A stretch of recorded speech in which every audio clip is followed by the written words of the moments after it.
If you've been watching my channel for the better half of like 5 to 6 months, you should know I have been nothing short but addicted to reading Shadow Slave. This story has been everything I want from an action-heavy book, or an action-heavy series even. And to be frank, if you're into reading like shonen or seinen, and you're deep into like loving world building and character descriptions and evolving power systems, you should pick up Shadow Slave, especially if you're also those kind of person that reads all those kind of stories but actively wants to read books. Because G3 has done nothing but show he is a masterclass at genuinely subtle character development, hyper interesting world building and lore involved in the world, and characters generally. So I'm gonna tell you this now. If you only just heard about Shadow Slave through like me in these videos, or my shorts, or my TikTok, or you've watched my first video and you're really curious about how it's going to be continuing, pick it up. I can guarantee you it's worth every fucking word reading. Anyway, this video is going to be covering Volume 2 through Volume 4, which is The Forgotten Shore, or the rest of The Forgotten Shore even, The Prince of Nothing, and Chainbreaker. And for now, let's get into Volume 2, The Forgotten Shore.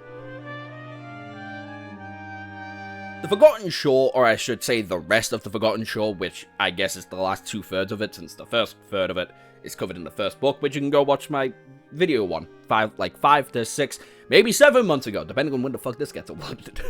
And it's nothing short of like a masterclass of world building, character development, character interaction, and fights. God, the fights in The Forgotten Shore are so fucking cool. From getting a deeper insight in how just single areas get to grow and evolve, and learning about certain cultures and how worlds like The Forgotten Shore end up turning into dust, basically, in the grand scheme of things, to heavily alluding on past ideas like certain cultures that were definitely forgotten or are far older than the land itself being scrubbed away, only to be shown by the system when certain people are dreaming. It is a fantastic jump into learning the deep dark depths of this fucking shithole, really. And we get that through a 3-month time skip to then flashback and then back to the present time with Sunny and his interaction between Nephis and Cassie and newcomers in this story like Kai and Effie and Casta and Akio. All characters who hold very different traits within the story. Effie is a laid-back older sister towards the crew who is very flirtatious yet very funny, hyper banterish, but is shown in that banter that there is very something tragic to her. Kai is a pop idol, a very, very famous pop idol at that, who is shockingly good at archery and is kind of lost in his purpose in the world after he encountered his first nightmare, in where he ended up unlocking his flaw, which is learning to distinguish who is telling a truth and who is telling a lie. That doesn't mean Kai is the smartest character in the room, nor is he the best lie detector, or ironically, as we learn a bit later on, but it's a very tragic way to kind of look at this sense, especially from a character who likes getting a little bit of praise, but also wants to feel important. Castor is a weird antagonistic force throughout this entire volume. He is shown to be a genuinely interesting and nice character towards at least Nephis and the rest of the crew, but is kind of dismeaning towards Sunny, not knowing what kind of capability Sunny's capable of, even with Nephis, the strongest person within the cohort currently, saying, that is the last person I actively want to fight. And boy, Sunny fucking proves it by fighting anything and everything he fucking can. Sunny gets disemboweled by a Black Knight. Understand full well he is going to run that fate back and hurt you bad. You're a giant overlord skeleton, which is totally not Nito from Dark Souls, and you happen to suck the blood from him, he is going to get the lick back. You're a king who has an armor that exudes pressure and dominates people under will so you can assert yourself on the throne, and you just happen to have a right-hand man that is a psychopathic serial killer. Sunny's going to get the lick back, and that is the best part about him, other than his character interactions with Effie and Kai and Nephis and Cassie, who he has a very complicated relationship with in these next couple of volumes. Anyway, the character introductions and the interactions between one another is nothing short than stellar. Kai and Sunny are best fucking friends, and when they're together, they are nothing short of entertaining, especially since Sunny's flaw is literally never being able to lie, and Kai's flaw, again, being him always being able to tell when someone's lying. So when Sunny says, I got disemboweled by the Black Knight that I happen to be living right above, and I'm going to kill it, and Kai can literally tell he's telling the truth, it's the funniest shit possible. when Sunny says he kills a great devil and happened to gain like weird vision powers and blood powers, Kai can tell he's telling the truth.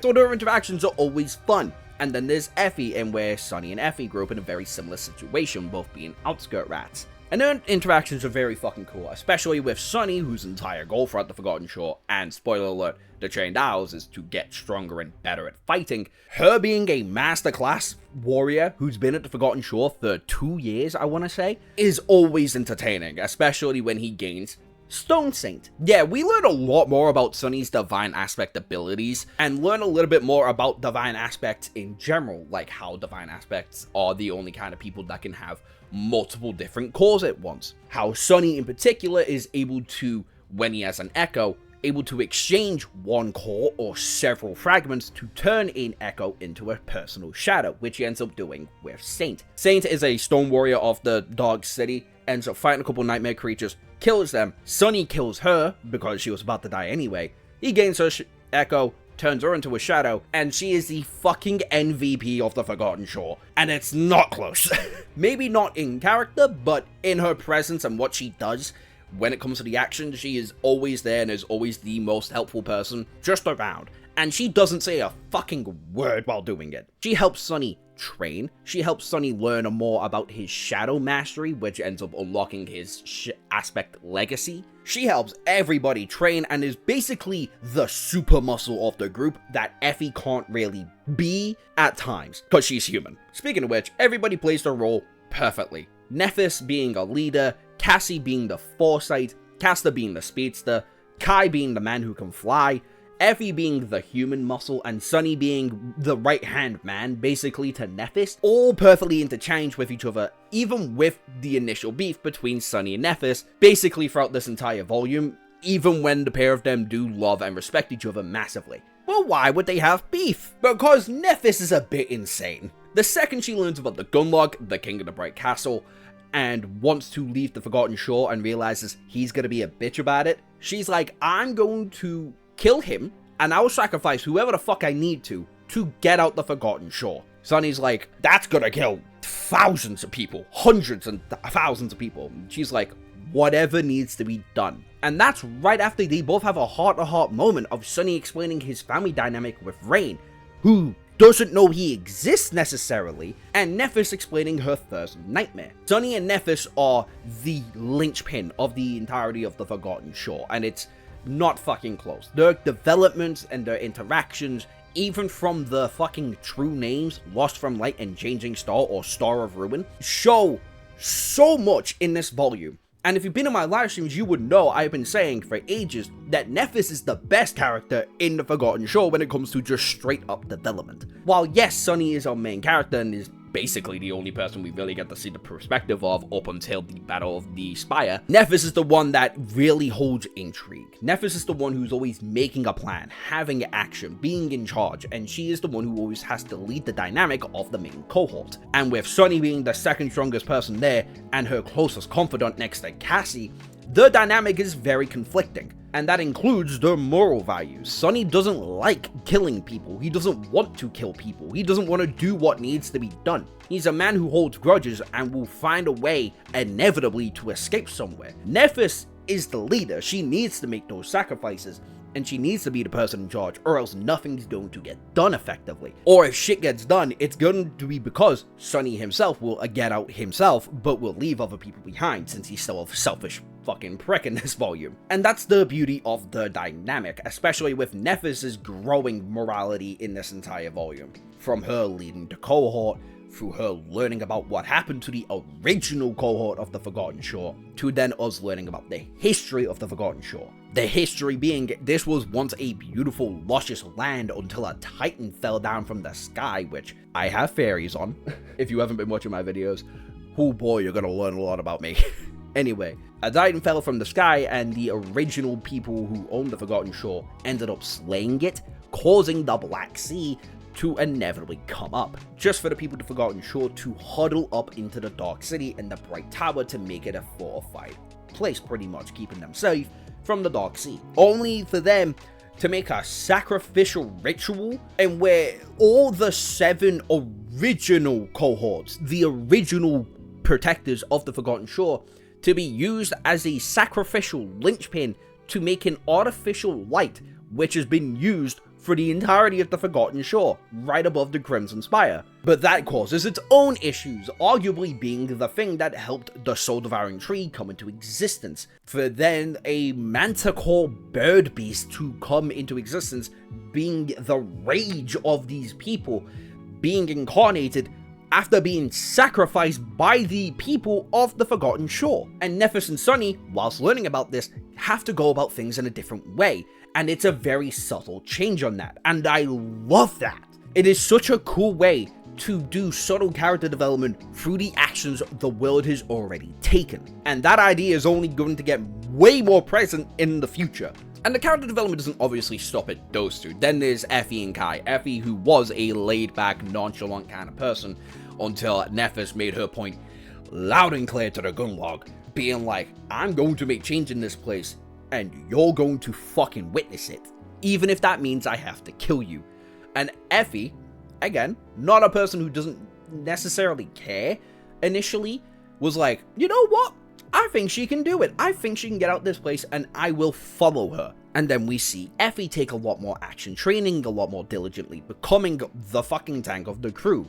Kai, a person who has always been shown love and praise by being a pop idol, gaining his floor, learning that people frankly fucking suck, and then in coming interaction with people like Cassie and Sunny, learning to trust people again. And this is kind of the start of all of the progress of learning how to forget their old selves. Unfortunately, it takes a little bit longer than others to get that message, but the point is very clear of the Forgotten Shore, being this land is forgotten, the history is forgotten, and for you to escape this place, you need to erase whoever the fuck you were previously and to become something darker and meaner to really do what needs to be done.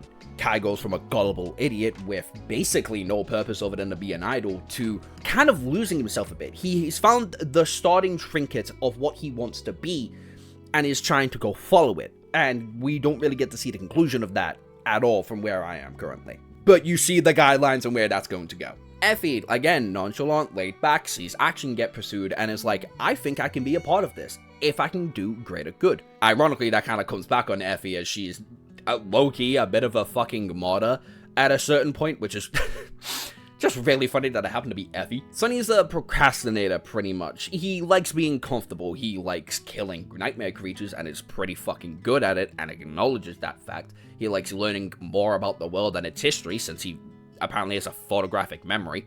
That's important later on. But with the actions of Nephis, slowly has to again forget himself. He has to forget about what was going on between him and Nephis to push forward to get everybody out the way. He needs to be a person that can't just be at the back lines and needs to be up front. Again, that's another perspective that hasn't really come into fruition so far, but the seeds have been there. He is a man who is slowly but surely learning how to embrace change, which also comes in his aspect legacy, Shadow Dance. Shadow Dance is an ability in where Sunny is able to mimic other people's fighting styles, and it forms something weird. There's 2 variants of Shadow Dance. There's him having a snake tattoo around his body. That'll be explained a bit later on. And then there's the traditional way of Sunny using Shadow Dance, which is the mimicry part of it. The first evolution of it is watching Nephis learning how to fight. Nephis' fighting style, which he already kind of has a pretty good understanding of, is a fluent, changing style, and Sunny needs to put his body in very uncomfortable positions to embrace that change, to let a fluent style come in to whatever he needs to do, whether it be wielding a mace, wielding a dagger, wielding a longsword, or bow and arrow. He needs to actively pursue that change, and to do that, he needs to change his body significantly, to become way more flexible, to become almost longer in a sense. And the second off is the snake, which he gains at the end of the arc with the tragedy. And with all that comes a giant pathway, and that is the main crew are broken up. They've got to come together to defeat the Gunlog because he isn't doing anything and is fucking over everybody and anybody he can. They've got to find the remnants of the original cohort, the people in charge before the Gunlog, gather their treasures, learn the history of the Forgotten Shore to not make the same mistakes, and then take over the Bright Castle to then take over the Crimson Spire, which is where the gateway to lead people out the world currently presides. And the pathway and action towards all of that is fucking nuts. From the main cohort being chased by the Gunlog's right-hand man, the big butchery assassin, who is able to remove his own presence from people's visions, to then re-exploring the Forgotten Shore and encountering fucking giant spider creatures that are able to make iron-esque fin-line nets, almost chicken scratch, to then all of them gaining mythical weapons to help lock away the Dark Sea a bit later on, to the giant statues, one of which can fucking move, to then fighting the Dark Abyssal creature and the Titan becoming for the fucking god, to then going to the Hollow Mountains and learning the remnants of the original cohort, to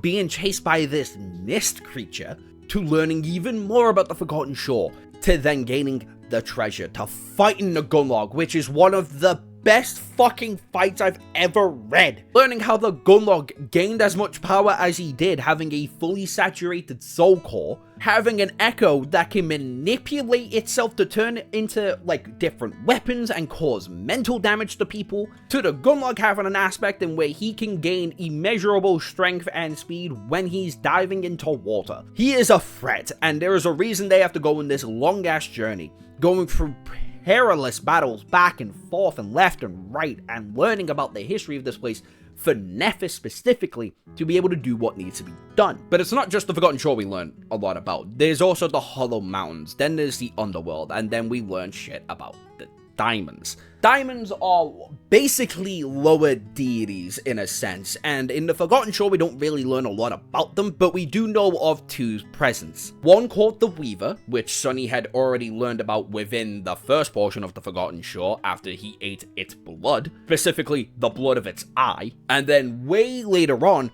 gaining its mask. And then the second one being the Prince of the Underworld, a diamond that is able to create stone warriors and armor sets, like he has for Sunny's armor set, which he gained while having a little conversation with Kai and reintroducing himself to Nephis early on, to then finding out that Stone Saint was created by this warrior, and probably the Black Knight that disemboweled Sunny early on in the story might have also been made by the Nether. I keep calling it the Nether, that's the actual name of the diamond, but we don't learn about that until Volume 4, so I'm sorry if I'm just saying a lot of things. But then we also learn a lot more about the politics of like the real world. Nephis is a warrior who comes from a very strong lineage of hyper important human beings. Her grandfather is the first person to ever become a master, a level 3 ascended person.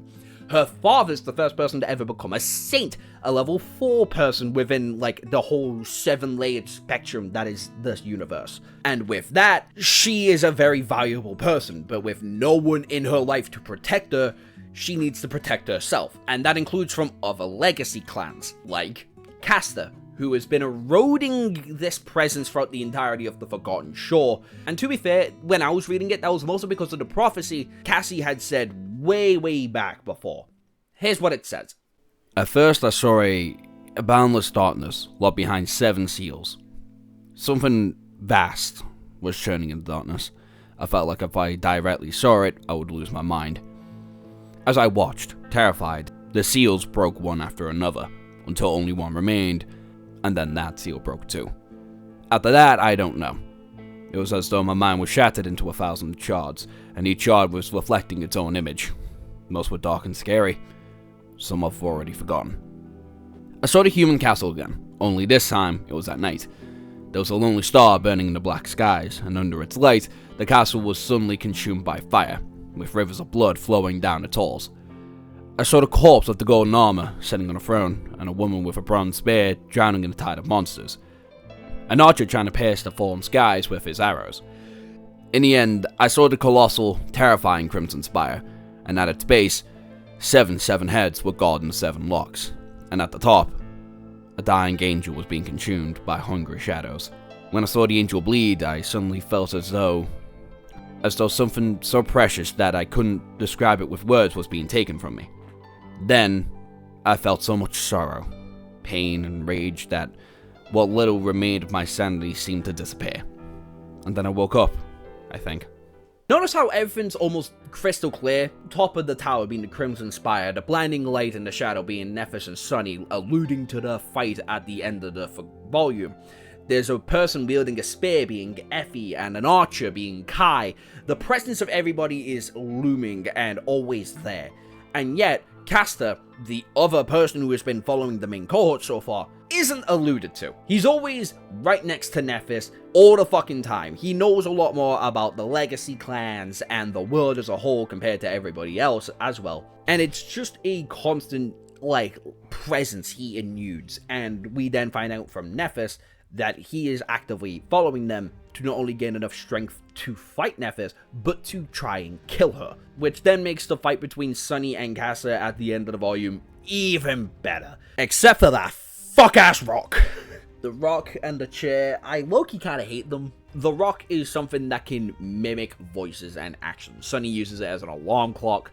He's then able to talk through it a bit later on in the story in volume 4. And he uses it to kill Castor. Castor dies from a fucking rock. And Sunny being a smartass, but that's just the Sunny special. Sunny is significantly smarter than most people when it comes to actual combat. And I feel like that aspect kind of gets underestimated too much. Basically, you can summarize this entire arc as the biggest build-up to the rest of the world of Shadow Slave in the best possible way. From the action being unfathomably good, whether it be in the deepest, darkest layer of a mountain in where you've got to fight a manticore bird with the rest of your crew, or it be a battle between a king and a princess, an ongoing siege of fighting nightmare creatures left and right only with 1,000 people and constantly getting perspective switches from Effie to Akio to Cassie to Kai, and it being the most tense part of the story, to then the inevitable fight with the Black Knight, and then the final confrontation between Sunny and Nephis, one that again was hinted at during the prophecy foretold by Cassie, but also kind of made by Cassie. The initial conflict happens because they were successful at the siege. They were able to lock away the Darksea and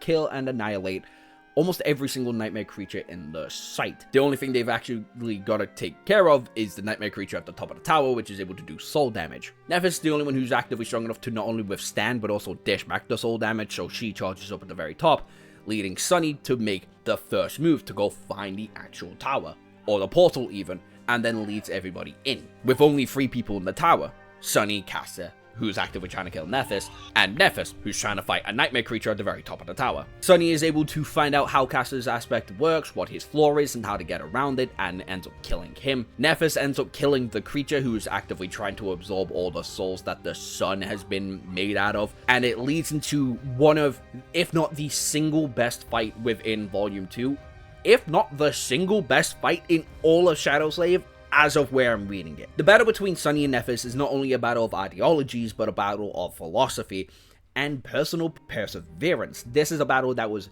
meant to happen, and it's bloody. Sunny uses every fucking trick in his book to try and deal damage to Nephis. He has a charm in where it gets stronger the more bloodshed is made. He has his shadow to augment himself and his own strength. He has a very strong and capable sword. He is using Shadow Dance to try and move in with Nephis.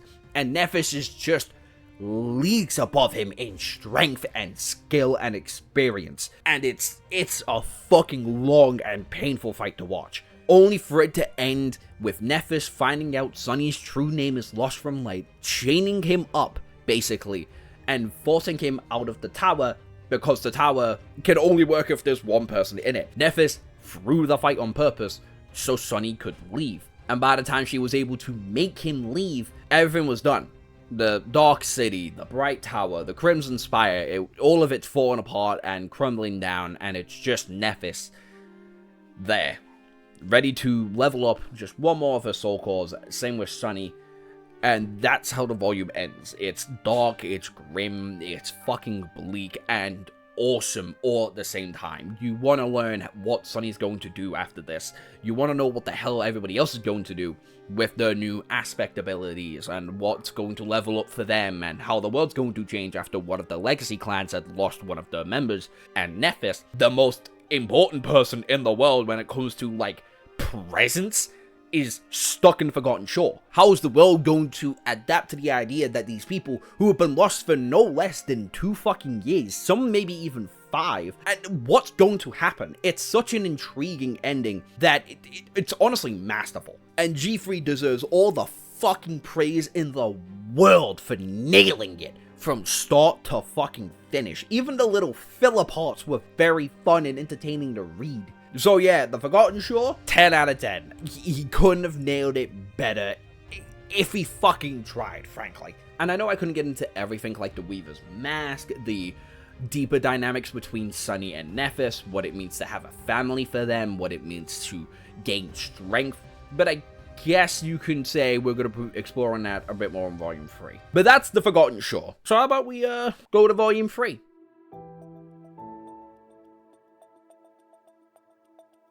Volume 3 is as long as The Forgotten Shore and yet holds way more content into it. We get to see the real world, we get to learn more about Sunny's relationship with his people, we get to learn more about the Dream Realm, the diamonds, the gods, like different aspect legacies and abilities, personal entertainment for people in the world, what the government and who the sovereigns are. Volume 3 is gigantic in comparison to Volume 2. In fact, let me do it like this. If this is Volume 1, and this is Volume 2, Volume 1 being more than double in length when it comes to actual chapter count and word count between character development, but we get to stay in like one major location in comparison to at least 4. The real world, the school, the first nightmare, and the Forgotten Shore, at least a portion of it. This is entirely stuck in Forgotten Shore. Bear in mind a little trip in the Hollow Mountains, but it has a lot of world building and a lot more characters to be intrigued by. Then this is Volume 3. It's the same in chapters, probably about the same in chapter word length too, but there's so much more going on, dude. So this is probably going to be a little bit longer than when I recorded that first segment. But I guess you can summarize the entirety of The Prince of Nothing as a reflection on Sunny and where he needs to go.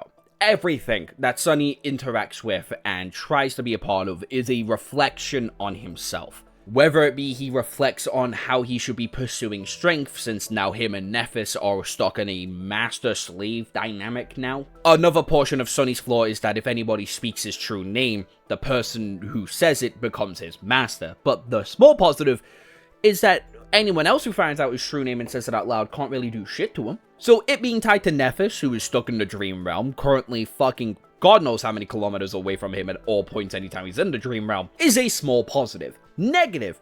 Sunny always has a lingering thing at the back of his head saying, if this woman comes back, I'm basically a slave again. And oh yeah, they can both see each other's attributes. Sunny finds out that she is also an aspect legacy holder, including a god lineage holder, specifically the sun god in the Sunny's, like, shadow god parallel, to then always finding out that Nephis is way stronger than Sunny. Like, she has a whole soul core and then some on top of Sunny, who only has 2.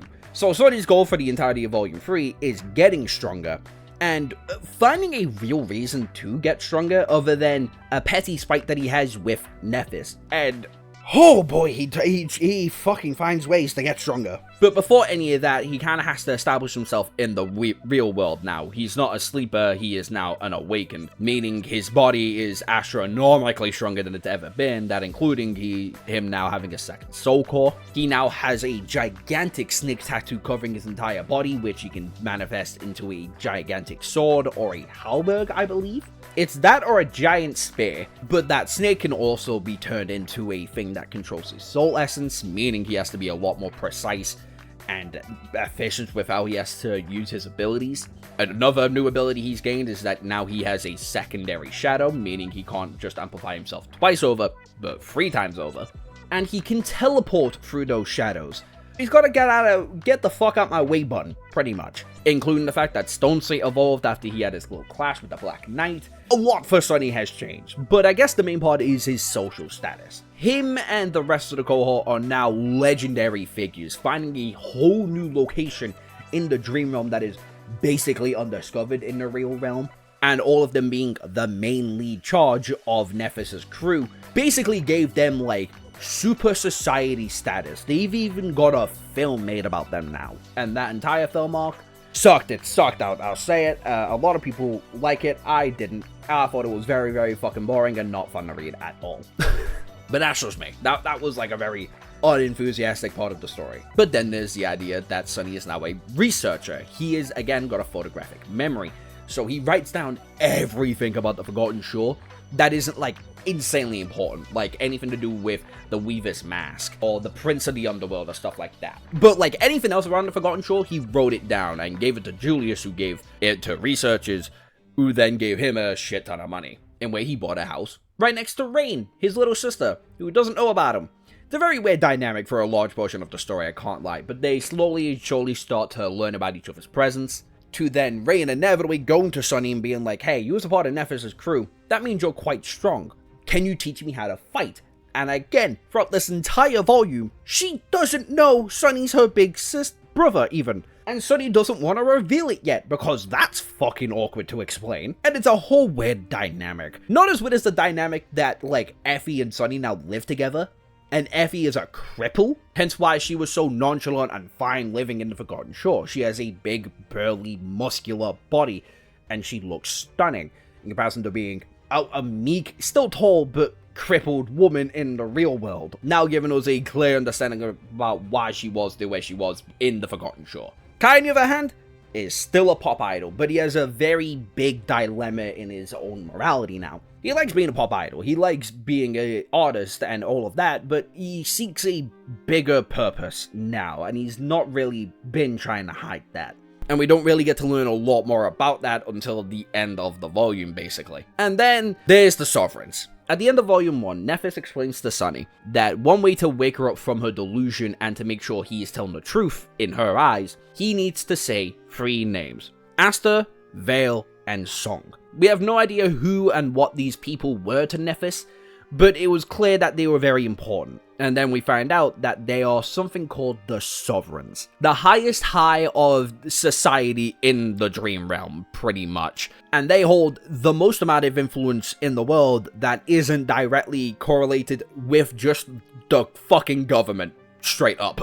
And all 3 of them, Clan Valor, Astorian, and Key Singing Song, were all a part of Nephis' father's original cohort. But unfortunately, we only really know the names of, like, 3 of them, which is Astorian, who is going to be a very important figure a bit later on, Broken Sword, and Smile of Heaven, the mother and father of Nephis. But somehow, someway, they clearly portrayed Broken Sword and Smile of Heaven one way or another, leaving her to be a hollow, maybe, in her tank as a master, and then Broken Sword is presumably very fucking dead, leaving Nephis wide open to be assassinated, but we don't know why she's still alive currently, and where the fuck they're all about. So that's all fun. But we don't have time for just them, we gotta learn a lot more about the world. Like the fact there are 6 gods and 7 diamonds. Yeah, this series that is notoriously known for liking the number 7 only has 6 gods. The Sun God, the Shadow God, the God of War, the God of Storms, the God of Beasts, and the God of Heart. All of which represent multiple different fucking things. Here they are. I can't be asked saying them all out loud, but the most important one for us currently is going to be the Sun God, the Heart God, the War God, and the Shadow God. And that all-ambiguous 4th god which was alluded to in the Forgotten Shore when it comes to Weaver and its presence within the world itself. Oh yeah, right, the Weaver. The Weaver is the oldest of the diamonds, the eldest born of the Forgotten One, and is the diamond of fate. We don't necessarily understand what that really means, but there's a lot of implications towards that. Also a heavy implication that there is a once forgotten god, and there's not really any hint towards what that god could be up until the end of Volume 4, so that's fun. But again, we don't have time to deal with any of that, cause Sunny's life is fucking chaotic and is constantly being thrown back in his face. Sunny has to deal with the government and trying to find an anchor point for where he's going to be residing when he is in the Dream Realm, as he is an awakened, so anytime he falls asleep, he is in the Dream Realm, and anytime he wakes up, he's going to be back in his real body in comparison to being a sleeper, in where he needs to go through the Dream Realm to get himself back into the real world. To then Sunny trying to find more memories to level up Saint and now Soul Serpent, and encountering all kinds of fucking mayhem and shenanigans like Noctis's coins or the Obsidian Knife, both of which are insanely important for the Chained Isles. So is The Dreamscape, a entertainment service in where Awakened or anybody of any sort of power and presence within the world of Shadow Slave can go in and enter tournaments and win prize money, or echoes, or memories made by Clan Valor, who are the leading establishment of creating strong memories. It's also around this portion of time where Sunny ends up refurbishing and fixing his undead broken armor, which was once made by Never, the Prince of the Underrealm, giving him just a lot. Here's all the abilities that it can do, and as you reading this, you can probably understand why this fucking thing is disgustingly broken, and why using it in a competition in where you are going to be non-stop fighting back and forth is going to be quite useful. But there's several reasons why Sunny actively wants to go to the Dreamscape. He, again, wants to get more memories so he can feed them to Saint. He wants to increase his capabilities of Shadow Dance, which he can only really level up if he is able to mimic and copy multiple people's different fighting styles, and how people use different fighting styles to fight with different memories and different armories, and how they use their aspect abilities. It's a lot, and Sunny needs to constantly be absorbing information. But he doesn't want to do it as Sunless. Sunny has always been a person who is in the shadows. He is behind the lines. He is not an important person. The world doesn't even know Sunny has a true name yet, which is the signifier for importance and power within this world. Like how the rest of the 3 main cohort members all unlocked their true names. Cassie unlocked her true name, the Song of the Fallen. Badass name, by the way. Effie unlocked hers, which is Raised by Wolves, bit ironic, and Kai unlocked his being Nightingale, which I cannot stress enough is just his fucking band name, or his idol name, whatever the fuck it is. It's just Kai's fucking name, pretty much. And just like Lost from Light and Changing Star, all 3 of these have signifiers towards all 3 of their lives and what is going to be presumably happening to them a bit later on in the future. But for now, most of them don't really mean shit, and we don't really get to interact with any of them. Bear in mind Effie, who again lives with Sunny, but we don't really get to see that much of her. We also don't get to see that much of Cassie, who has been the other deuteragonist next to Nephis in the Forgotten Shore in Volume 1, because she's the reason why Nephis knows Sunny's true name, making him a slave. So Sunny's really not in the best mood with Cassie at all in Volume 3, even when they're stuck together near the end of it. But that doesn't matter, because in his time in the Dreamscape, as he is actively trying to hide himself, he unlocks a new persona for himself, with the Weaver's Mask, the Undead Armor, and the capability of changing his hair to a glistening white. He changes his name to Mongrel, the Awakened Warrior of Nightmares. And I'll tell you this now, anything to do with Mongrel is the best part of Volume 3. Sunny being stressed out of his mind by having a mask that inverts his flaw and makes him say anything he doesn't actively want to think, making him unironically incredibly badass in the meanwhile, is so fucking fun and funny to watch. I cannot fucking wait in the year 2037 in where we get to see Mongrel in like a web novel, cause it's going to be raw as fuck. And Mongrel catches the attention of everybody. Remember how I just said a couple minutes ago that everything in Volume 3 is a reflection and a portrayal of Sunny one way or another? Mongrel is Sunny if he just gained notoriety, pretty much. And is everything Sunny doesn't want to be. He is a massively public persona who is known for his indomitable will and fighting capabilities. He has got the limelight on him 24/7 and is fighting multiple hordes of warriors who want to do nothing but beat him down but are simply incapable of doing so.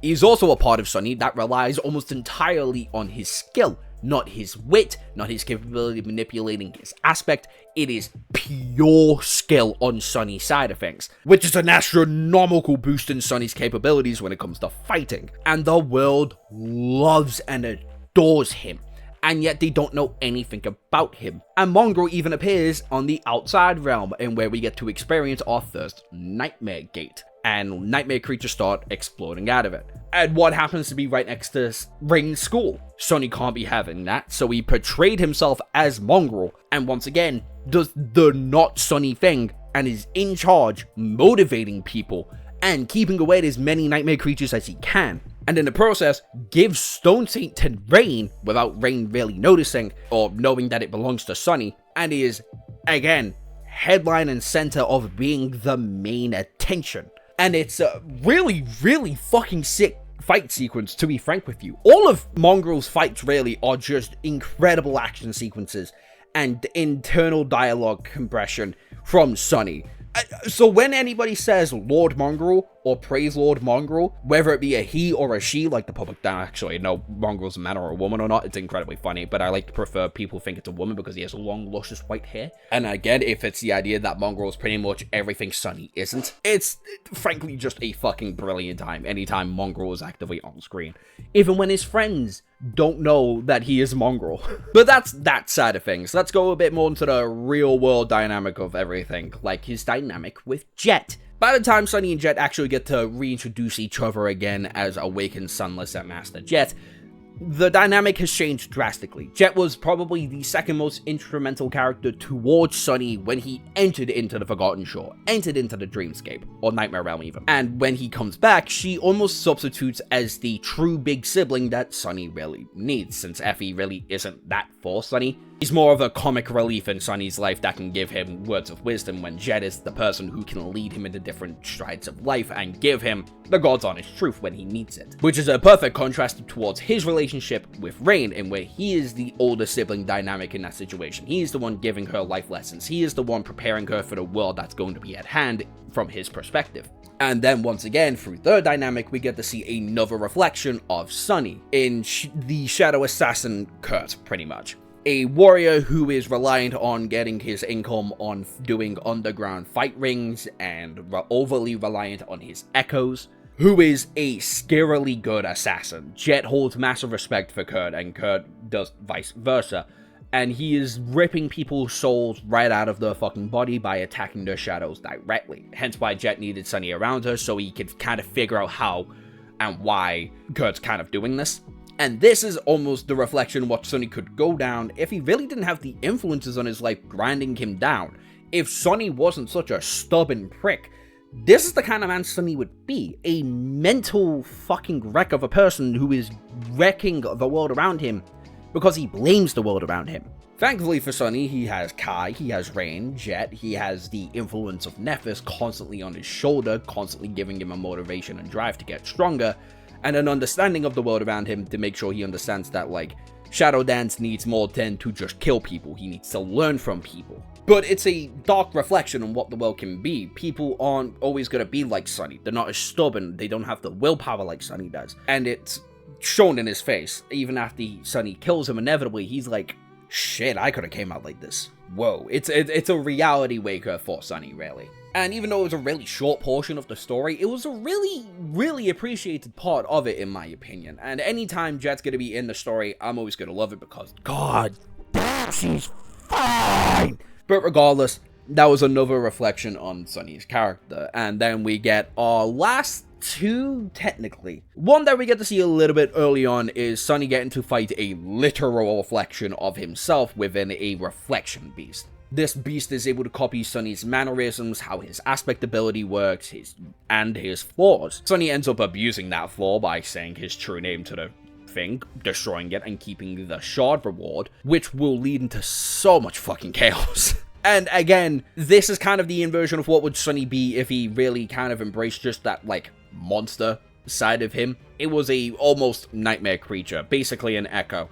And it's running entirely on instinct. And again, it's just another reflection on Sunny on whether or not he can really keep his sanity in a world that wants to drive him insane. And then there's the Noctis coins. He ends up finding out that these coins, if brought to the altered witch the Obsidian Knife is being held in, he not only gains a shadow fragment, but the sword becomes a little bit more loose, as the stone's been stuck there for about 1,000 years, give or take. He ends up revealing this information into the local master and saint of the Chained Isles, who I'm totally not forgetting the name of, but their dynamic is actually incredibly cool. The master is a very jovial, but a dominating person, shockingly. And his wife's Saint Triss, I believe her name was, is a saint. She is one of the most powerful people in the world, and her presence is looming and dominating. And frankly, it's just cool to be around.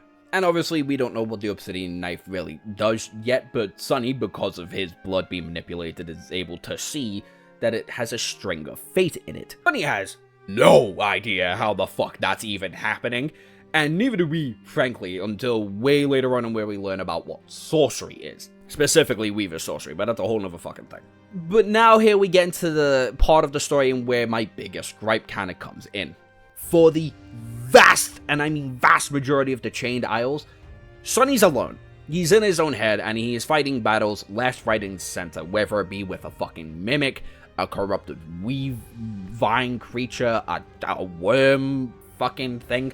He is by himself, or he's with Soul Serpents and Saint, and while that's cool, it kind of gets monotonous, including G3's writing when it comes to actual dialogue on what Sunny's saying and how he ends up describing things. A large portion of the Chained Isles, I can't lie, I was a bit numb to at certain points. Whether it be Giant Hand Island, a lake that nobody is allowed near apparently, the Night Temple, the island in where Noctis' ship is currently being held, an old Colosseum area. Like, the entirety of the Chained Isles is a gigantic fragmented portion of the world with a bottomless abyss underneath it, and a world that isn't really that known. There's enough information to gather that Noctis was a great warrior back in the day who was capable of defending the realm, hence why the main sanctuary is Noctis' sanctuary, the main hub. But bear in mind that we know next to nothing about them. Even when they're fighting the Mimic, which once belonged to Noctis, you kinda don't learn shit and dick all about him. And honestly, it kinda gets boring after a while. Even the fight with the Mimic, which is a lot of people's personal favorite fight in Volume 3, I found to be extremely dull, even with how creative it can be sometimes with the crushing and Sunny's utilage of his Mimic powers. Again, Shadow Dance and how it evolves. Oh yeah, right, Shadow Dance, it evolved, and now Soul Serpent can not only protrude itself from a sword to a spear or a halberd, whatever the fuck it is, he can now make it into any weapon he so views it to be. Like a bow and arrow, a whip, a long sword, literally, whatever Sunny wants the Soul Serpent to be, it can be it now, and it's a very handy ability to have. But even when utilizing his aspect like that, several portions of the Chained Isles was just kinda numb. In my personal opinion, Sunny is objectively the best when he has characters to interact and bounce off with. Hence why, right after a long majority of the story being a bit monotonous, but still enjoyable to read for me personally, I am so thankful for the introduction of the primary antagonist of both Volume 3 and Volume 4, Mordred, the Prince of Nothing, the man without a body and the deadliest member of Clan Valor that isn't his fucking father. But we don't learn any of this. He's just a voice that Sunny is able to communicate with as he is falling into the bottomless abyss for a month straight, on top of the corpse of a fucking mimic. And really, the only thing keeping Sunny sane, other than looking through Nephis' runes, seeing whether or not she's progressing or not understanding how much she's progressing. Same here, I'll be honest, I completely forgot how Nephis was even getting stronger.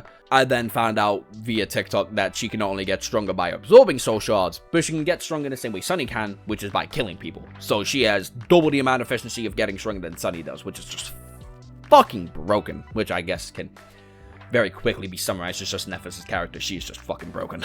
Regardless, when he spends like a month straight falling down and is talking to Mordred and he's introducing himself, he seems like a nice, chill, calm fella, and Sunny kind of falls for his charm a little bit, and he still doesn't understand how he's able to communicate with him, but the communication's there, which Mordred thankfully tells Sunny how to escape the looming presence of the Sun God's son, several of them, which once led into the destruction of the Chained Isles. It's around this portion of time in where we just get a shitloads of lore dumps, as Sunny is able to dive into the tear duct of the gathering of fucking god sons, and is barely able to make it out alive. And I mean, barely. And he's able to make himself down to the Obsidian Tower, or the Ebony Tower, whatever the fuck you want to call it. Whatever the fuck G3 wants to call it. This man is so indecisive with his name sometimes. And we learn a lot more about the world here, dude. Between the Obsidian Tower and its connection to the Ivory Tower, far away from each other. If this is the Chained Isles, then this is how far apart the Obsidian and Ivory Tower are. It's fucking ridiculous. And may I remind you, this took a month to get to from here. Well, it wasn't a month, it was like 3 weeks, but still, a fucking long time, okay? It also takes Sunny like half a day to get down from the Ivory Tower to the Chained Isles as well. So, long distance. Very, very fucking long. I don't think I even used the whiteboard once in the Forgotten Shore video. This is getting fucking... Anyway, we learned a lot. Both the Ivory and the Obsidian Tower belonged, or at least inhabited, 3 different diamonds. The Obsidian Tower was the main location for Never, the demon of the underworld, and where he mostly made his doll collection, which were inanimate objects which would soon turn into people like the Black Knight of the Forgotten Shore, or Stone Saint. Or I guess just Saint from this point onwards, as she is Marble Saint now, but I'm not calling her Marble Saint. That's a fucking bad name. But it was also at one point inhabited by Weaver, as a little bit of his finger is currently cut off over there, which then Sunny promptly fucking eats, then evolving one more time. Not only making Bloodweave the ability for Sunny to not fucking bleed a little bit better, but now making him significantly more durable and harder to break. It also gives him the ability Weave, which is the sorcery Weaver was using. Now, how and why Weaver had lost like a fucking finger, or a whole arm I think it was, down at the Obsidian Tower, we will never know. We will never even know how the Obsidian Tower even came into fruition under the Chained Isles. But know that the land that was once the Chained Isles used to inhabit both the gods and the diamonds, beings that I thought, at least in the Forgotten Shore, were beings morally against each other, leading to a lot of suspicions and ideas about what the fuck is going on. But that doesn't matter, because Sunny is at the fucking tower for days on end, trying to learn the secrets in and out. Some parts of it he literally can't do, or else he will go insane, and inevitably finds himself at the Ivory Tower, which used to be the inhabitants and the stronghold of Hope, Weaver's little sister. So, back to back, we're learning so much more about the diamonds and the Weaver and its connection, what sorcery is, kind of to an extent, to then finding out that at the Ivory Tower, where Hope used to be chained up, there's a special nightmare seed that anybody can inhabit. And that is the place that Mordred wanted Sunny to go to. How and why? We will learn a little bit later on. Anyway, Sunny makes his way down on the bones of a fucking dragon. No, I'm not kidding. And is able to use the rest of the coins that he'd killed the Mimic for, grab the obsidian knife, and then tell both the Master and the Saint about. Which then leads into a whole bunch of events with Sunny and learning about the Firekeepers. G3 really likes Dark Souls, by the way, if you couldn't fucking tell. To then going back to where the ship was and killing the corrupted creature and the Saint that is living there. Specifically, the corrupted creature taking and absorbing the essence of said Saint. Sunny finding a dagger made out of wood, eerily similar to the obsidian knife he is currently holding, as it holds a piece of stringed fate, killing the Saint, who is called Sylvain, and the corrupted creature at the same time, giving the Firekeepers enough time to rebuild the ship, for then Sunny and Cassie to then go to somewhere called the Dark Tower. I think it's called the Dark Tower. It's right next to the Hollow Mountains, pretty much, right? Which is basically a gigantic glorified prison. And this is where shit hits the fucking fan. Between the place being inhabited by a Saint, several Masters, and a shit ton of awakened warriors, enough echoes to fill a castle with, all to be the prison of one person. Mordred. Mordred doesn't have a body regularly. His soul is still present, but his real body had been killed off by his family in the real world and is stuck in this mirror piece that Sunny had brought to the actual prison, being the lynch key on how Mordred was able to escape. And because Sunny did that and didn't realize, or at least didn't know, him and Cassie get locked up for days on end as Mordred is on a fucking slaughter spree of Masters and Awakened for days on end. It's not until Sunny is able to manipulate a warrior into opening the gate and where him and Cassie are finally able to escape and try and work with the Masters, finding out how Mordred got sealed up in this treasure chest and why there is not allowed to be reflection anywhere, to then Mordred fucking around and just toying with everybody, even inhabiting the body of this female warrior who honestly is, like, quite nice. Until, again, she gets, you know, taken over by Mordred, who's able to take over and battle people's souls to dominate over their body so he can use it like a puppet. So even if that body dies, Mordred is still alive. And there's only a handful of ways around this. You can either have a special amulet that Clan Valor has specifically made to counteract Mordred's soul-taking abilities. You can be blind, so Cassie's fine.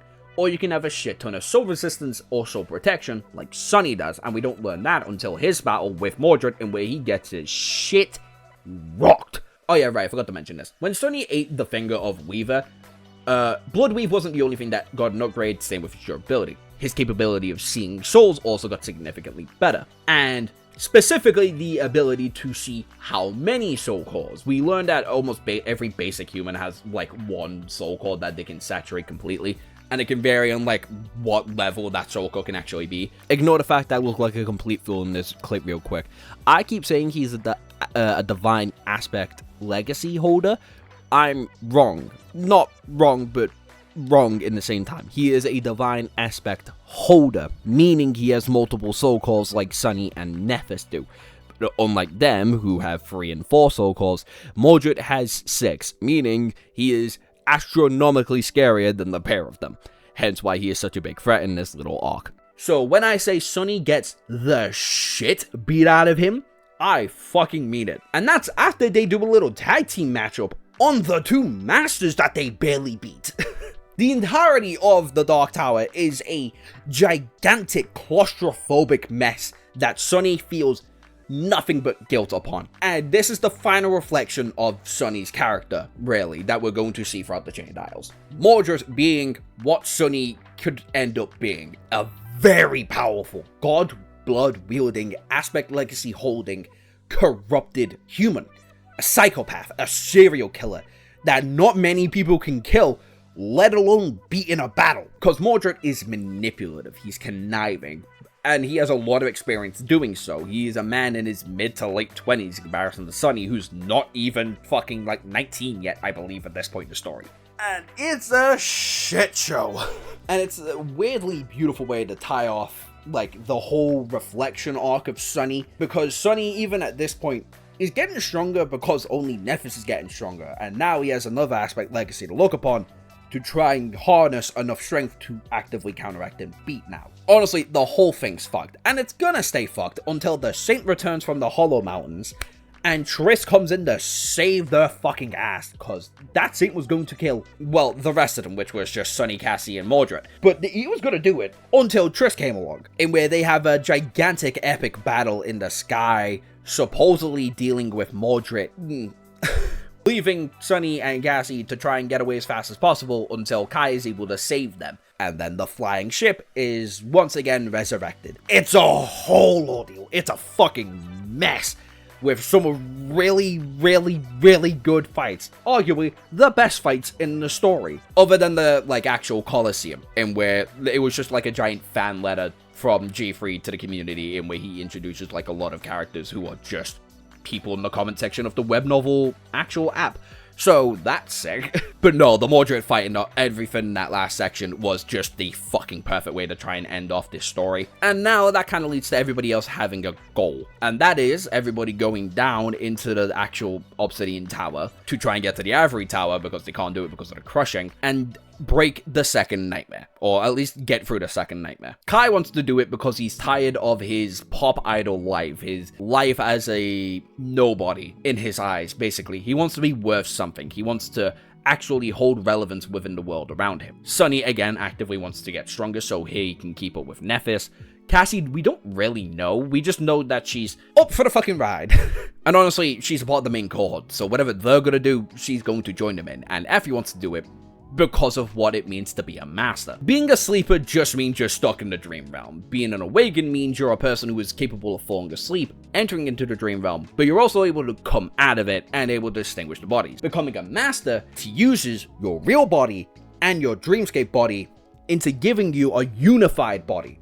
Not only increasing the way your soul essence runs through your body, but giving you an astronomical boost in power in both the real world and the dream realm. And Effie, as a cripple, kind of wants to have her dreamscape body. So that's why she wants to go through. And honestly, that's kind of the main role everybody wants to go through, the second special nightmare. And that's how the second novel kind of ends off, with everybody, including Mordred, who hopped onto the ride, going into the second nightmare seed. And this entire volume, like I said from the beginning, to the very end, was gigantic and very fucking messy. And yet weirdly organized between Sunny's relationships when it comes to being a friend and a brotherly figure, whether it be younger or older, between Jet and Rain. His kind of conflicted dynamic of being a popular figure as in mongrel in the dreamscape and actively trying to get stronger through that. The lovely little dynamic and insane levels of world building that we see, whether it be through talking with Julius or exploring the Chained Isles, whether it be the giant island hand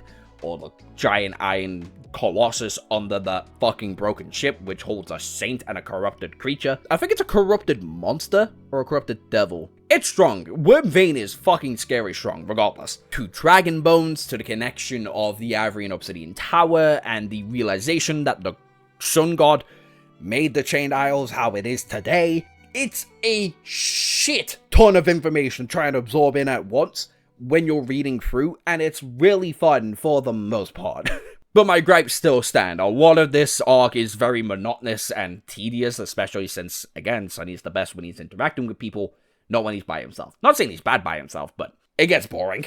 Or dealing with kinda shit filler arcs, or not so entertaining fights. Again, in my opinion, I don't think the Mimic fights are that great. I think it's low-key fucking filler. But it gives them a really good item at the end of the day. The cover this cover, just an infinite storage system. It's fucking broken. But yeah, bear in mind those like gripes. I'd give Prince of Nothing like an 8 out of 10. Again, the monotonous feeling doesn't really leave, but everything else is still really, really fucking good. Which then leads us into volume 4, the current point that I am up to right now.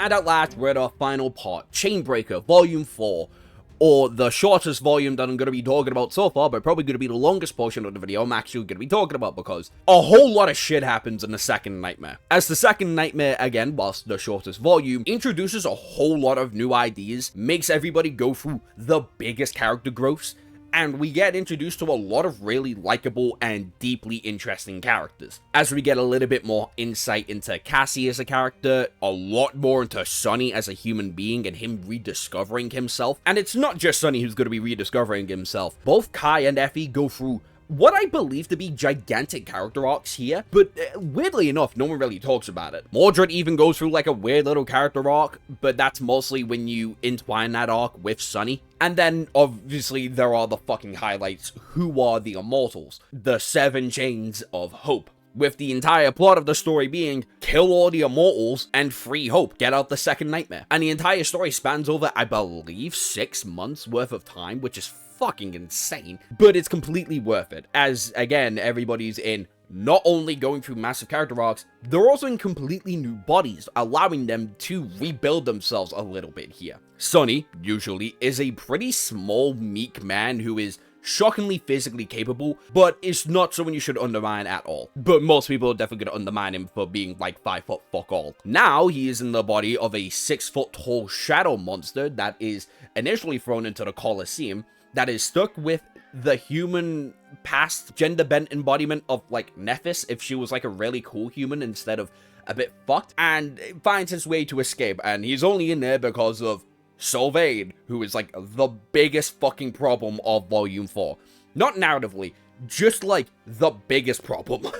Everybody I've ever spoken to, whether it be on live streams or personal DMs with one person or another, everybody's hated Sylvain, and rightfully so. She's a bitch. The first of the Immortals died because Sylvain had allowed herself to go a little bit fucking nuts, which led into the chain events of the previous Shadow Lord dying, which ended up freeing a nightmare creature called Nightmare, who's not really a nightmare creature, it's a shadow creature, but we will learn more about it in a minute. The body Sunny is currently occupying belonged to the Shadow Lord, which then delivered off 2 knives to the Chalice and the lady up north, I believe. And the Chalice is the same kind of people that were formerly training Sylvain several hundred, maybe a possible 1,000 years ago. And then there's the Sun Princes, who are just fucked in their own right. One of which being the biological offspring of the Sun Prince, the other one possibly being something similar to both Sunny, Nephis, and Mordred, in where they just naturally attained the aspect lineage of the Sun God. And because both were born at the same time, presumably, they both ended up getting the Sun God's, like, nepotism bullshit thing that all the key wielders pretty much have a binding to. And then the Heart God is the first of the gods to go, because of Sylvain a couple thousand years ago, leading a whole fucking territory to be completely annihilated. And the world building of the Chained Isles just gets fucking expanded massively, and honestly, it kinda needed it. You know, as we're in the fucking past, the prime of the Chained Isles, when everybody was kind of just at the cusp of going insane, which then led into all of the main lore implications of the entire ordeal. And it's a fantastic read all the way fucking through, frankly. And a lot of that lore implication and lore introduction comes from Sunny's 2 encounters with Noctis, unarguably the single best character within Volume 4, and Nightmare, who might arguably be the MVP of Volume 4 when it comes to Sunny's relationships with certain people. It's either that or Cassie. I'll get to that later on. And anyway, we learn a lot more about the lore because of Sunny's interaction with Nightmare, as he ends up falling asleep within this like little cavern bit because of Noctis persuading him to try and relink with Nightmare. But Nightmare, being kind of left alone for the better half of like 2, 3, maybe 400 years, has experienced a lot of death and has got a little bit insane. And we see everything that Nightmare has probably seen personally, with the average, probably upper class family being engulfed by the Sun God's rage, to seeing firsthand of Sylvain killing off the Heart God's like proprietor, essentially, to the lesser of the Sun Princes being dipped in molten lava to be turned into the Iron Giant that we end up seeing being danged and hanged underneath the wrecked ship island, and soon to be hand cut off to make the Iron Hand Island, and several other encounters. And this entire fight is basically just to show us Sunny is doing absolutely everything in his power to try and get the best possible outcome, and for that, he needs to have will made of iron. And he shows that by fighting a really fucking strong shadow creature, basically. A shadow creature, in this volume, that's stronger than Saint. You can argue that in the comments down below. I'm just gonna tell you to reread the fucking novel. It's just gonna be as simple as that, I'm sorry. But no, Nightmare is fucking sick. He is told to us to be a gigantic horse demon thing that fucking tramples through everything. And anytime Nightmare comes around, understand something is more likely going to die. But after Sunny ends up dealing with that, we end up establishing a lot deeper of a connection between Sunny and Noctis, who lets Sunny stay at his humble abode because he had a very deadly encounter with Sylvain, who ended up damaging him severely, removing a horn, maybe an arm, I think it was an arm, and ripping out one of his 2 hearts, and killing Elias, who he had spent several chapters with and several months with, supposedly. Rip Elias, you were the goat. And let me just tell you this now. Between Sunny and Noctis, their interactions might just be the best in the novel so far, next to Sunny and Nephis. The pair of them bounce off each other so effortlessly, between the pair of their pride constantly clashing, to Noctis being shown to us to be probably the smartest person in the room continuously, as he is one of the 2 shown to be biological lineage holders of one of the gods, the Beast God specifically, and it shows everything Noctis does has a greater plan, between everybody in the cohort getting their shit together and it kind of attacking Noctis's pride and being the most friendly out of everybody in the Chained Isles, and not believing Sunny when he says he has friends, which is really fucking funny, to Noctis ending up healing Kai as his grave wounds from dealing with the Ivory Tower and every bullshit that was dealing over there, and even helping Sunny come up with a slightly smart idea to help grab Effie from the chalice that once helped Sylvain become the absolute fucking beast that she is currently.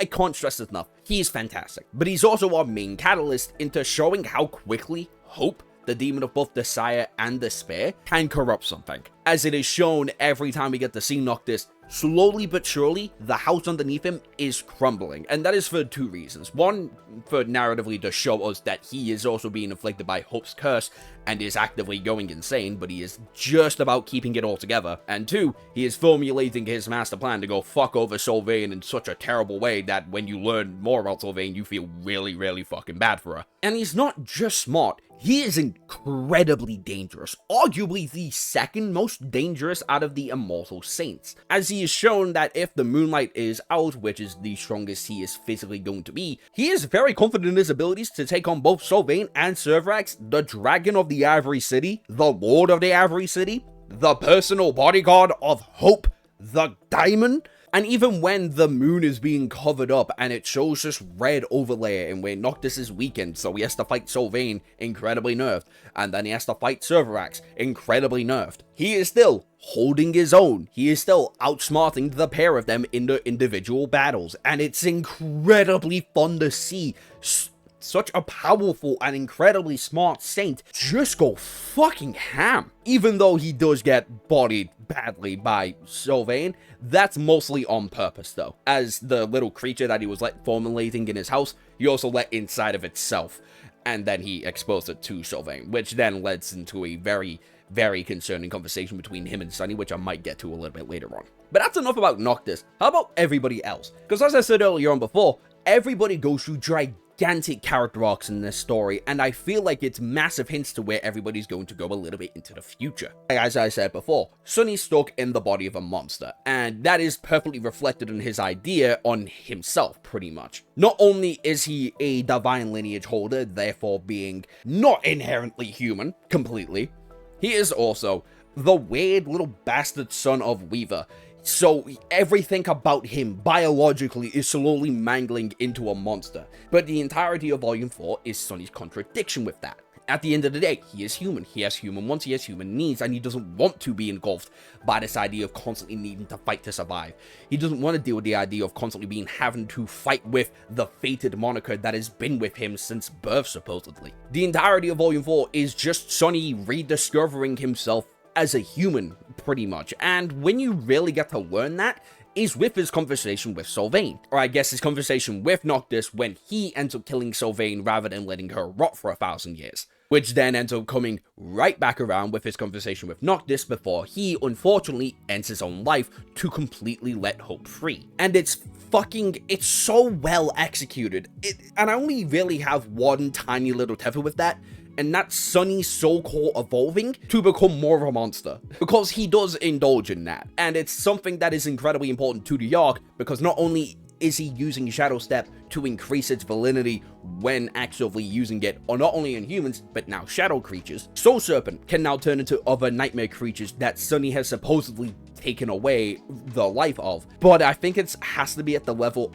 where Soul Serpent currently is, which is an awakened, now ascended. But again, that's more validity on Sunny kind of having a bit of a contradiction on whether or not he views himself as a human or a monster, as now he has the mindset of absorbing both kind of ideas. He can be as ravenous and destructive as a monster, but he can be as calculating and threatening as any human that can walk the earth. He is the perfect amalgamation of two worlds by the end of Volume 4. Compare and contrast that to Kai, who goes through a weird little battle of pride and self-discovery, basically.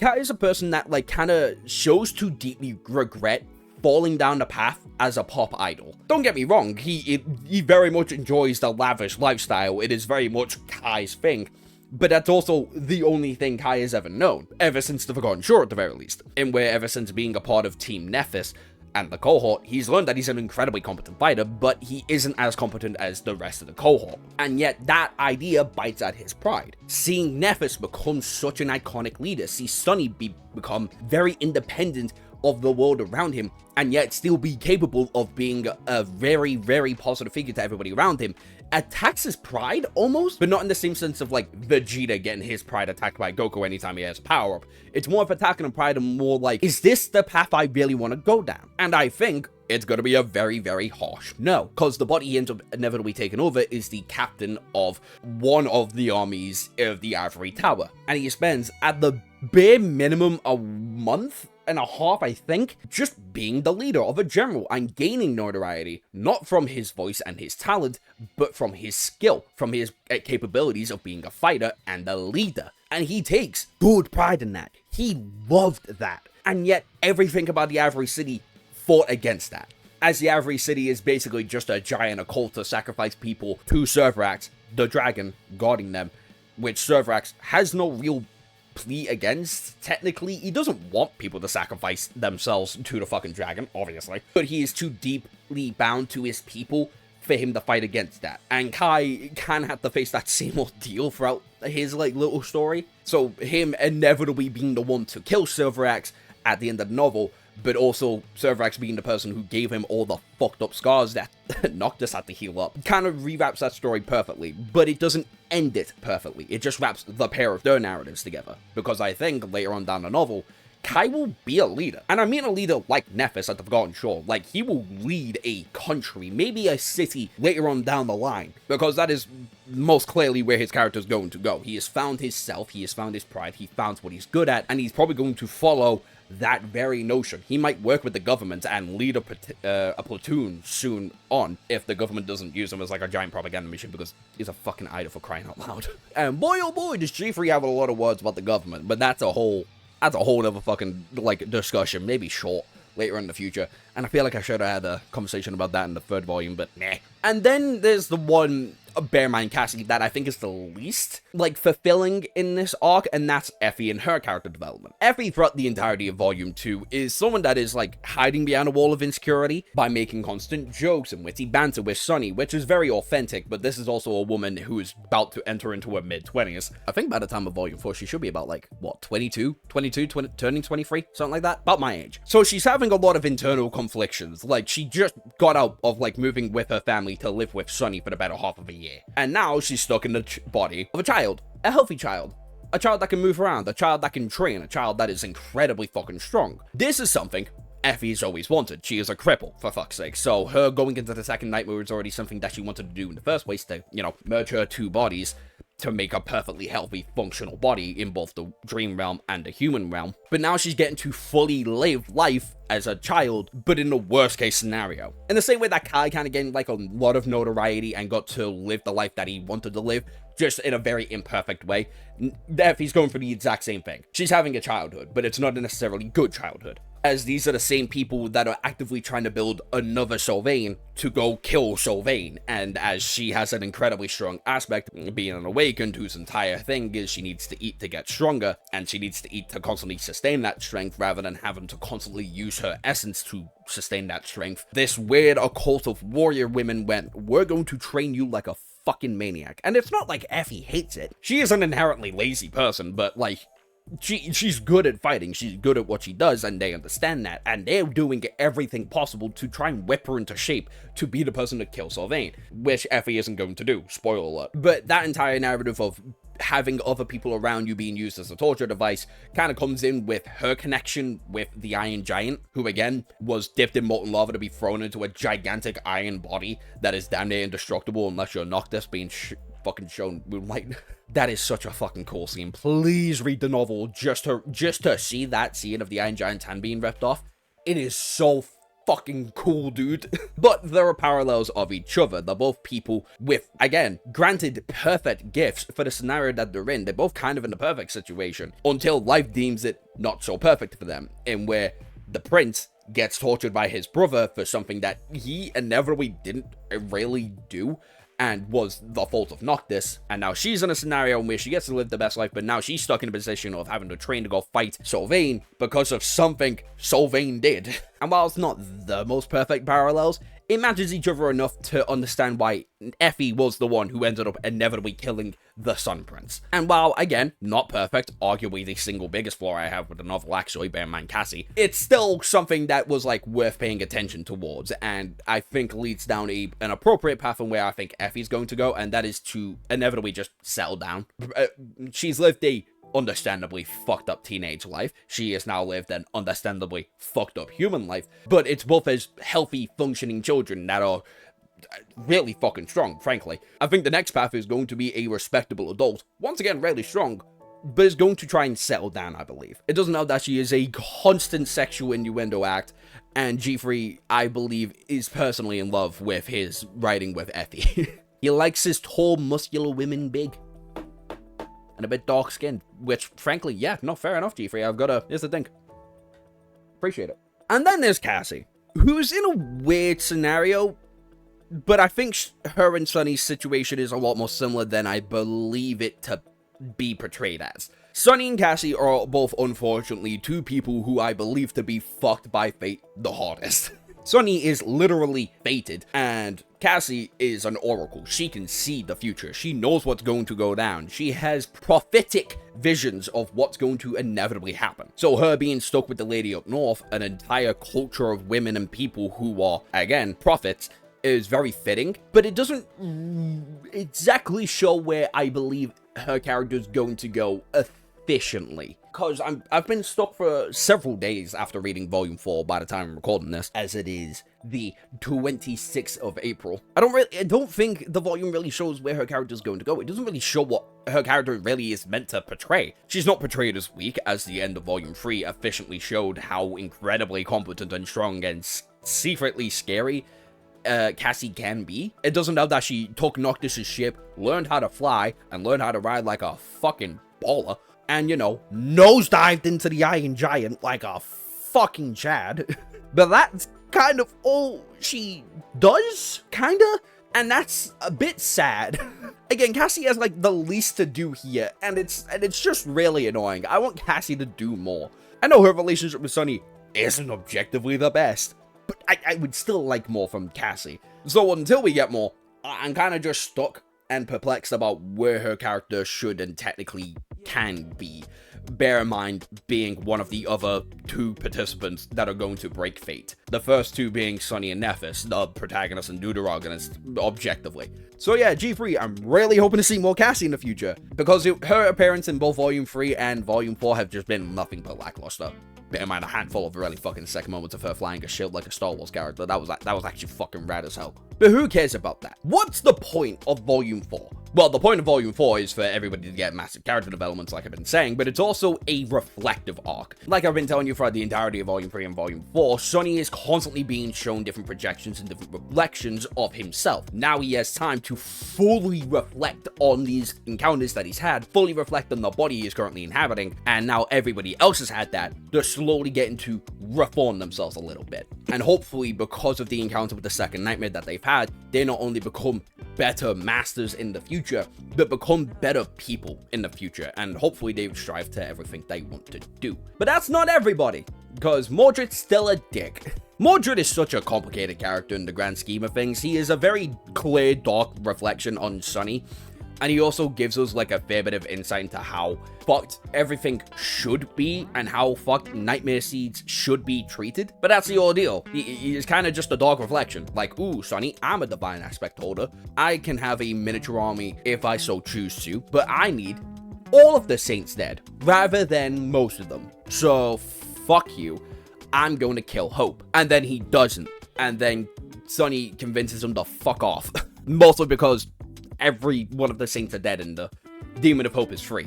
So, like, Mordred just has no fucking chance to kill a daimon, who is a god, effectively. So his entire presence, while felt and is airy and is scary, and he does commit literal genocide, it feels weirdly blank. And it's because of how it ended, with him jumping off the island. And then Sunny gets to interact with Hope, which is a whole nother ordeal that I'll get to in a bit. So yeah, a bit disappointing for Mordred, but I still really like him. I still think he's an incredibly intense and scary character to actively introduce into the story, especially knowing how much he parallels both Sunny and Nephis' characters. But yeah, kind of sucks. But the Chainbreaker didn't. Chainbreaker was fucking fantastic from the very beginning of the nightmare being introduced in the Red Colosseum to the very end of Sunny's conversation with Hope and having our world fucking shatter before our eyes. And that is not the only way we have our world shattered, as we get to see everybody slowly but effectively become masters, and we get introduced to a lot of their abilities and how their life is going to change a little bit from this point onwards. But yeah, nothing's really going to change more than the conversation with Hope, which I guess should lead into the greater conclusion of it all. For this and the theorization section of the video, all gonna be in one take, even though that entire fucking section took me an hour and a bit to record, which is longer than the other fucking parts. But, generally, what is the point of these novels so far? Well, it's about deconstruction and rebuilding. The fact that your life may seem very hard right now, and it's going to get harder as you grow up, you should take no shame in the idea of growing up. You should take no shame in having to adapt to the circumstances around you. You should take every obstacle in life that has been incredibly challenging to you and make sure that reflection takes a positive effect on your life. Whether it be the weird, complicated relationships with the people you found and find most dear to your heart, whether it be people you fucking hate to the bottom of your core, or people that you see and find far too eerily similar to yourself. But it's also so far been a story about denying fate. At least denying fate that the road has already been paved out for you. As I believe the later narrative is going to be constructed in a sense that Sunny and Cassie are both going to be inevitable forces of fate that are going to completely destroy the roadmap, leading into a brighter future for their own lives. And I think it's going to be a case of they might destroy fate and regaining at the same time, as that has been a very prominent fucking idea throughout the entirety of the novel so far. Deconstruction and reconstruction. Your body gets reconstructed. The more you ascend, the more you grow up, the stronger you become, and you slowly let that old self of you be a bit whittled away, but it's never gone completely. And I think that is going to be the actual full narrative of the story from this point onwards. But that's not going to be what I think the actual story is going to be from this point onwards. As we just got done with a whole fucking arc of looking at the past and realizing how you can go forward in the future, understanding the struggles of like what war can bring, what people in power shouldn't have in power, how giving something doesn't mean you have to be responsible for that thing like actually flourishing, and you can make it flourish in your own ways. I think the story's going to get a lot weirder and a darker projection than that, and I can only really explain that in my theories. So buckle up, kid, because this is gonna be a fucking wild ride. Hi, Josh, several months into the future here, as in like I'm about to enter volume 6. When I recorded the fairy aspect of that video, I'm not kidding when I say I was probably more disjointed than all of volume 3 combined.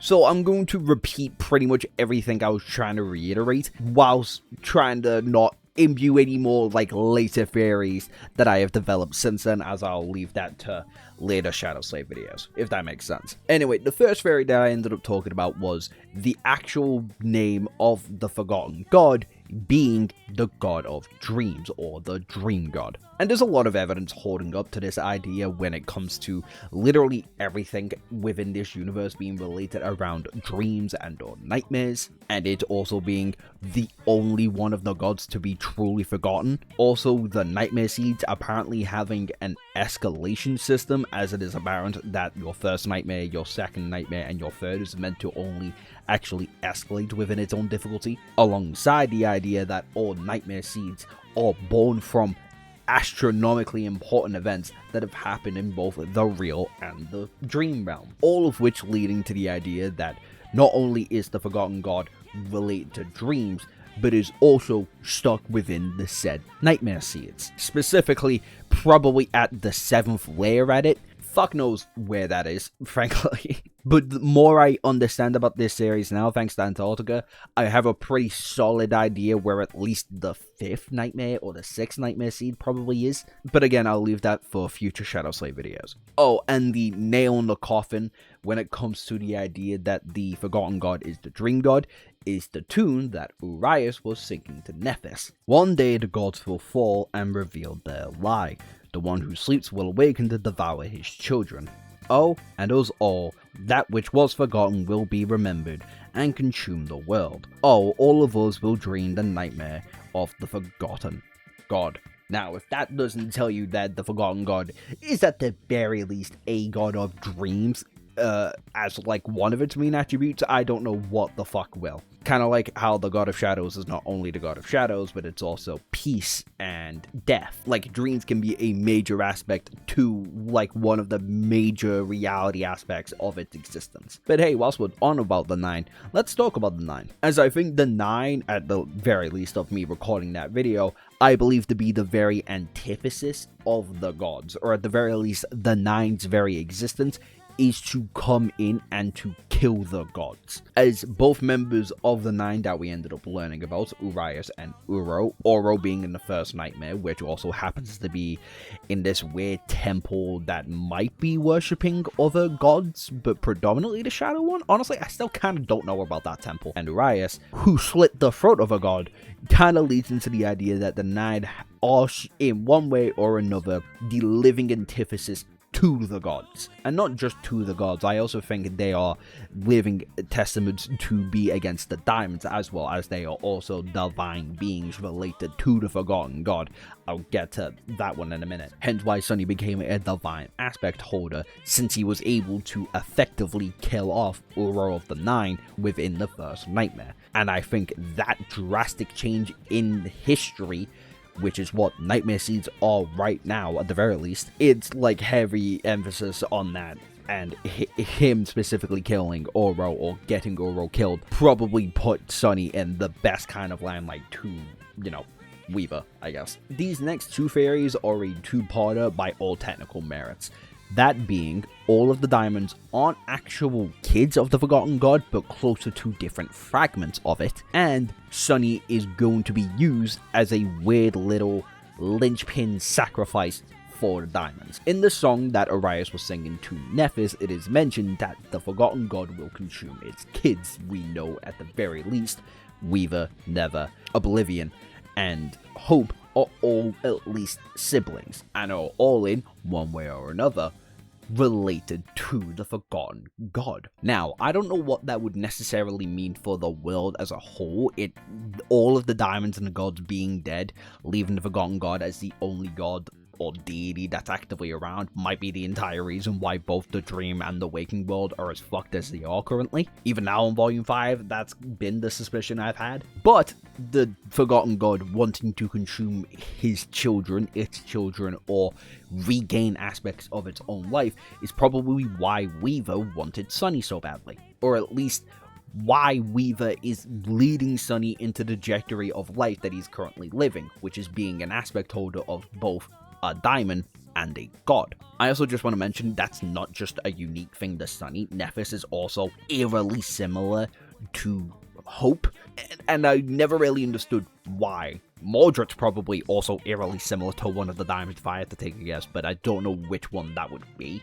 Probably Nether, but that's pulling at very thin strings. But regardless, the Weaver trying to lead Sunny into the Nightmare Siege, trying to supposedly get it closer to the Forgotten God to wake it up, is probably it trying to kill Sunny, or try to get Sunny strong enough to kill the Forgotten God. If my idea that the Forgotten God being the only god within existence currently is messing up the entire universal ecosystem, it's probably the wise idea that Weaver had a long-term strategy of having...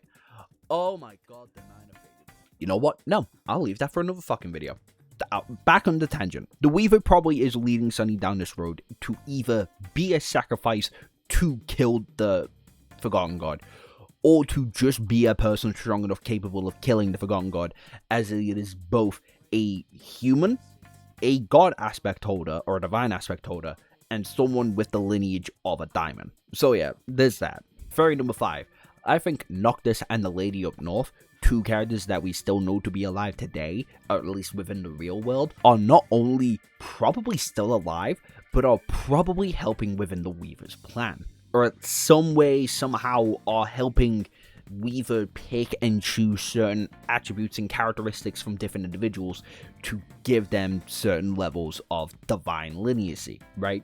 Noctis wants to be immortal, he just doesn't want to be tethered to Hope, which is why he ended up wanting to try and have a conversation or a negotiation with Weaver. And Mordred kind of killing off the Lady of the North within the second nightmare means we don't really get to learn a lot of information about her, but we do at least get to learn that she is a saint level oracle, and thanks to the ivory knife, which we know to be the knife related to her specifically, means she is still alive within the current continuity of things. Same with the obsidian knife still being around within the current continuity of things. And kind of having a decent understanding how the war ended with Hope more than likely dying within the Ivory Tower, I wouldn't be surprised if both Noctis and the Lady Up North went to Weaver and the Weaver gave them a deal in exchange for keeping their own immortality and being able to progress within the actual power system of this universe. They have to overview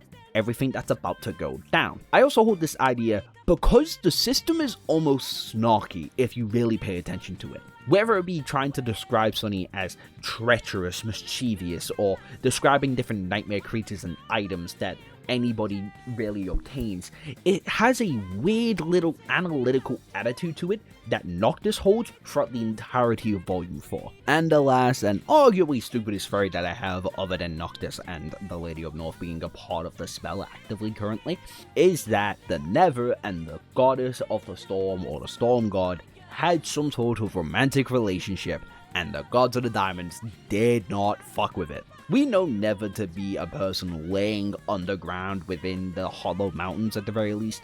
We also know Never to be somebody who is a petty bitch, constantly recreating statues, even recreating the supposed image of the Goddess of the Storms, while also creating an army seemingly made out of pure darkness.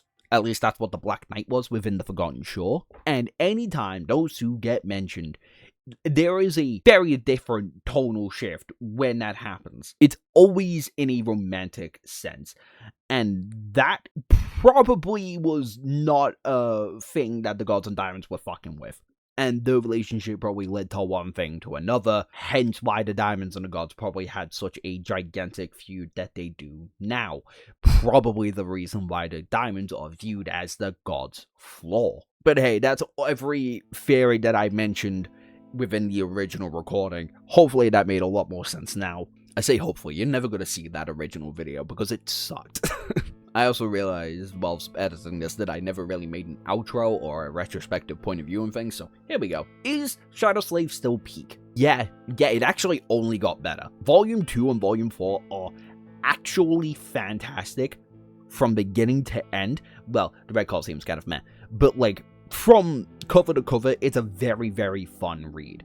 And even though Volume 3 is a gigantic, disjointed mess, I still think it holds a lot of merit for the characters it introduced, for the world building it actually widely imbues upon, and how many cool little details and fights that it also gets to play around with, especially when it comes to Sunny and Mongrel and the two distinctions and how the pair of them have to fight. Overall, this story is still unbelievably peak, and even now, as I'm currently almost done with Volume 5, it's still an incredible fucking read to this day. Dare I say, it's only really getting better after Volume 2. So should you read Shadow Slave? Right now, where I'm up to? Abso-fucking-lutely. But hey, that's just coming from me. You should hit subscribe and all the notification bells if you've got all the way through this fucking video, you absolute nutcase. Not only get to watch me read Shadow Slave, Lords of the Mysteries, and other different manga and web novels live, but possibly get to watch other videos that I get to make, whether it be short videos